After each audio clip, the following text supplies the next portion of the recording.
पांच तत्वों को जोड़ करके ठाकुर जी ने सकल ब्रह्मांड की रचना करी।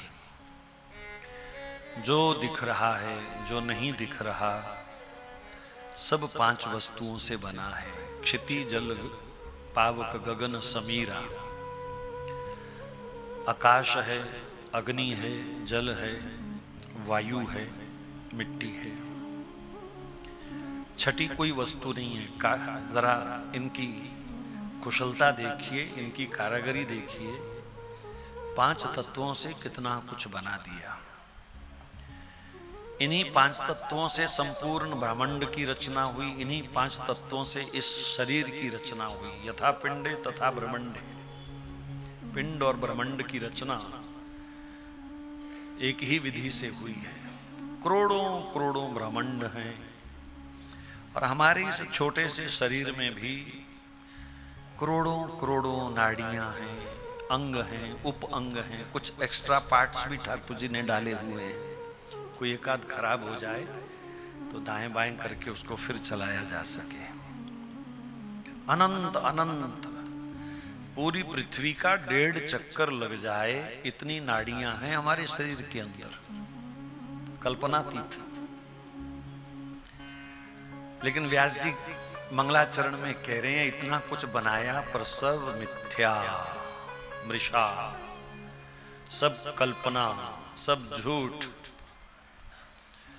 लोगों ने कहा व्यास जी ऐसा तो मत कहो, इतना बड़ा ब्रह्मांड, इतना बड़ा संसार, इतना बड़ा ये शरीर, इतना इसका पसारा, सब झूठ है, कुछ तो सत्य होगा।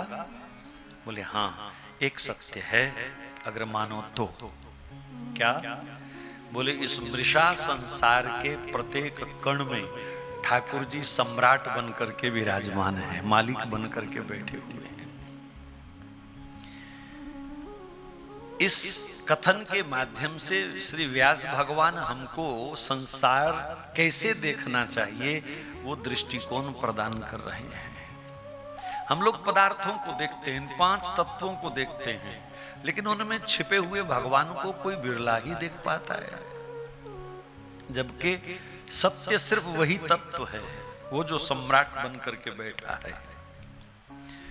जल के भीतर रस बन करके कौन बैठा है? अग्नि में तेज बन करके कौन बैठा है? फूल में सुगंध बन करके कौन बैठा है? आंख देख रही है तो किसके कारण? कान सुन रहे हैं तो किसके कारण? वो मूल तत्व कौन है? व्यास जी कहते हैं बस वही सत्य है। इसलिए व्यास जी ने आज के मंगलाचरण में भगवान के किसी नाम विशेष का चिंतन नहीं किया, चर्चा नहीं करी।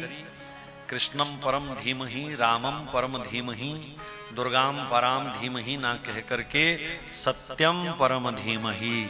जब संपूर्ण ब्रह्मांड में वह भगवान ही सत्य है तो मैं अपनी बुद्धि में उसी सत्य को धारण करता हूं। मैं उस सत्य का ध्यान करता हूं, सत्य स्वरूप का ध्यान करता हूं।